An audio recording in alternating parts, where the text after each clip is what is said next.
I know you've talked to Andy Hearn in the past. Do you think they're keen on taking that fight? And Jake, this is also you, moving back up to heavyweight. Like, how did you feel coming back down and moving back up? No, I'm definitely not a heavyweight, but I'm still going to take the challenge. But, you know, you look at Deontay Wilder, he was beating these guys weighing 215 pounds.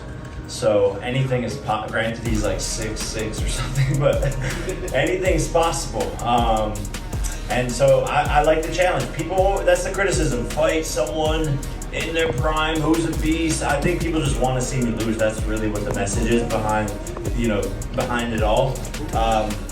And Anthony Joshua is an insane fight, but I want that challenge. We've been DMing back and forth. He wants to make it happen. He called me up, and it's looking very likely for next year. The fight with Jake Paul doesn't happen. What's the plan for AJ? He'll fight in February. We have already agreed our strategy with Turki Al Sheikh for 2026. Yes. But, sorry, one second. But this would be a run out. You know, we were going to run out on a card in an 8-rounder against a bloke you've never heard of. But now, if we run out, we'll run out against Jake Paul for 50 times more money. What would you make of people questioning AJ's legacy if he takes this Jake Paul fight? Because them have already started them conversations. If you want to question the legacy of an Olympic gold medalist and a 2-time world heavyweight champion, who, by the way, after this fight, is going to try and challenge for the world heavyweight title again and fight Tyson Fury, you may have an agenda.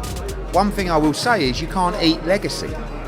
And when you're getting an opportunity like this in a dangerous sport and a prize fight, you know, AJ, I said to him last night, I said, you know, if we get this fight, I said, you've never really had a touch like this. You've never really had an easy fight. And some people will say, oh, what about Francis Ngannou? Francis Ngannou borderline beat Tyson Fury. Going into that fight, people were saying, this is a dangerous fight. AJ poleaxes him and everyone goes, oh, what a mismatch.